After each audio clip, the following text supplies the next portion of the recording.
بسم اللہ الرحمن الرحیم. آج کافی سوشل میڈیا میں تہلکہ مچا ہوا ہے کہ ڈالر 300 روپے کا ہو گیا ہے. مجھے سمجھ نہیں آ رہی کہ اس کا اتنا ڈنکا پیٹنے کی مطلب کیا ضرورت ہے، کیونکہ 300 کا ڈالر تو اسحاق ڈار کے زمانے میں ہی ہو چکا ہوا تھا. اوپن مارکیٹ میں 305 307 کا بک رہا تھا. وہ الگ بات ہے کہ اوپن مارکیٹ میں وہ 320 ہو گیا ہے. IMF کا پروگرام ہونے کے بعد ایک امید کی کرن آئی تھی اور ڈالر جو ہے لگ رہا تھا کہ 270 کی سطح پہ آ جائے گا، اور وہ ایک جھٹکے میں لانے کی کوشش بھی کی گئی تھی. اور آپ کو یاد ہوگا کہ الحمدللہ مبارکباد جو ہے شریف خاندان آپس میں دے رہا تھا، اور ان کے جو خاص طور پہ پارلیمنٹیرینز ہیں، اور انہوں نے جو ہے شہباز شریف کو ایسا ہیرو بنا دیا تھا. 180 سے حالانکہ ڈالر اگر 270 بھی تھا تو مطلب اس پہ اگر کوئی ہیرو کسی کو بنائے تو پھر اس کی عقل کو ہی داد دی جا سکتی ہے.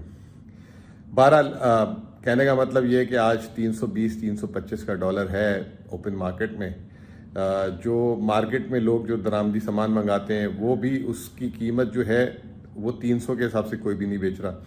کوئی 350 کوئی 320، اور بعض جگہوں پہ جو شارٹیجز جو ابھی بھی درآمدات کھل کے نہیں ہو پا رہی ملک میں، تو اس کی وجہ سے اگر کسی چیز کی قیمت، جیسے خود نہیں تیل کی اگزامپل دیتا ہوں میں، کہ آج اس کی قیمت میں 200 روپے فی کلو سے زیادہ کا نفع ہے جو اس کے تیل میں کام کر رہے ہیں.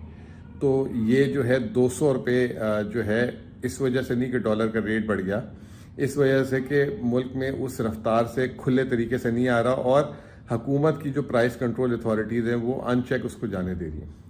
اسی طریقے سے آپ کو ایک چھوٹی سی مثال آپ کو دے دوں کہ بجلی کی قیمت 30-40% بڑھی، لیکن عالمی مارکیٹ میں قیمتیں اتنی گر گئی کہ حالانکہ ڈالر بڑھ بھی گیا، اس کے باوجود 22% بجلی کی پیداواری لاگت کم ہوئی. لیکن مسئلہ کیا ہے؟ بجلی کی قیمت کی ریکوری نہیں کر پا رہے لوگ، تو اس وجہ سے بجلی کی قیمت بڑھ گیا. اب بات واپس ڈالر پہ لے کر آتے ہیں. ڈالر کہاں ہونا چاہیے پاکستان کا، اور کیا وجوہات ہے کہ یہ اوپر جا رہی ہے.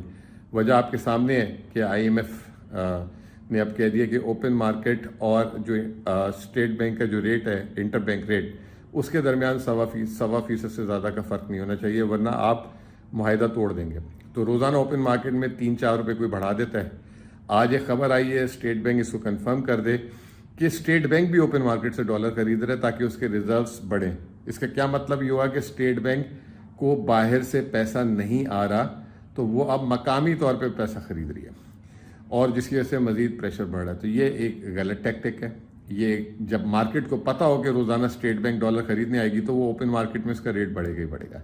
تو پہلی تو احتیاط یہاں پہ کرنی ضروری ہے. دوسرا، جیسے پچھلے سال ہم نے ریمیٹنسز اور ایکسپورٹس میں 8.5 ارب ڈالر کا نقصان کیا، اس کو اصل حالت میں ہی بحال کرتے ہیں 2022 کی حالت میں. تو 8.5 ارب ڈالر اتنے پیسے ہیں کہ وارے نیارے ہو جائیں گے. یہ جو ابھی ہم کہہ رہے ہیں نا کہ ہم سے ریکارڈ کتنے میں سعودی عرب 1 ارب ڈالر دے دے گا یا فلاں 1 ارب ڈالر دے دے گا، یہ کچھ نہیں ہے. ہمارے پاس خود ہی اتنے وسائل ہیں. پاکستان کے اندر ڈالر ہے اس وقت. میں سمجھتا ہوں کہ جو 2020 میں اگر فی آدمی یا کچھ لوگ جو ہیں جسے کرنسی ان سرکولیشن کہتے ہیں، اگر سرکولیشن میں ڈالر اس وقت اگر 2 ارب ڈالر تھا تو آج 6 ارب ڈالر ہے. پاکستان کے اندر بھی بہت ڈالر اس وقت فلوٹ کر رہا ہے، کیونکہ ہر آدمی نے اپنے ڈالر کی ہولڈنگ کر لی ہے. تو اس کو بھی بہتر کرنے کی ضرورت ہے. آخر میں مجھ سے کسی نے سوال پوچھا کہ بھائی اتنا اچھا شرح سود ہو رہا ہے، 22% مل رہا ہے، اور ڈالر کا ریٹ بھی اتنا اچھا ہے، باہر سے ریمیٹنس الٹا جو ہے بڑھنے کی گھٹ گئی، 2 ارب ڈالر ہو گئی، تو وہ کیوں ایسا ہو رہا ہے؟ لوگ اس کا فائدہ کیوں نہیں اٹھا رہے؟ تو اس میں نے صرف ایک بات کہی چھوٹی سی، اور وہ سمجھنے کی بات ہے. مثال کے طور پہ 2 سبزی بیچنے والے ہیں اور وہ ٹماٹر بیچتے ہیں. ایک بیچ رہا ہے 50 روپے کلو، اور ایک نے ایک دم آواز لگا دی 25 روپے کلو لے لو. اب 25 روپے کلو جہاں وہ بیچ رہے ہیں وہاں پہ حالات کشیدہ ہیں، وہاں پہ پتھراؤ ہو رہا ہے، اور وہاں پہ مظاہرے ہو رہے ہیں، اور وہاں پہ آپ کی جان اور مال کو خطرہ ہو سکتا ہے. اب جس شخص کو لینا ہے وہ کہے گا بھائی اپنی عزت بچاؤ، یہ 50 روپے کا جو مارکیٹ سے مل رہا ہے نا اس کو لے لو. وہاں جائیں گے پتہ نہیں سر پھٹ جائے، گاڑی ٹوٹ جائے، اور کوئی نقصان ہو جائے.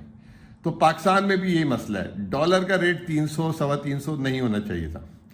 یہ جو ہے 270-75 جیسے میں نے پہلے کہا اس سے اوپر نہیں ہونا چاہیے تھا. یہ جو میں نے آپ کو وجوہات بتائی اس کی بنا پر یہ یہیں پہ ہونا چاہیے. لیکن حالات کشیدہ ہیں. حالات کشیدہ، پہلے سیاسی حالات کشیدہ کر دیے گئے. عمران خان جب سے اریسٹ ہوئے ہیں اس وقت کے بعد سے پھر ڈالر کو پر لگ گئے ہیں. تو سیاسی حالات کو ٹھیک کیا جائے، الیکشن آن ٹائم کیا جائے. اللہ تعالیٰ نے بڑا کرم کیا تھا کہ آئی ایم ایف کا 9 مہینے کا پروگرام مل گیا. اب وہ 9 مہینے کا پروگرام اگر ہم امپلیمنٹ نہیں کر سکے، ایک رسک وہ ہے، اور دوسری طرف آپ کے سامنے یہ کہ اگر الیکشن بر وقت نہیں ہوئے تو نئی حکومت لیٹ آئے گی تو پھر آئی ایم ایف پروگرام نہیں ملے گا. اس کے علاوہ ایک اور چیز ہے ڈیٹ ریسٹرکچرنگ، اس پہ اگلی نشست پہ بات کریں گے. بہت بہت شکریہ.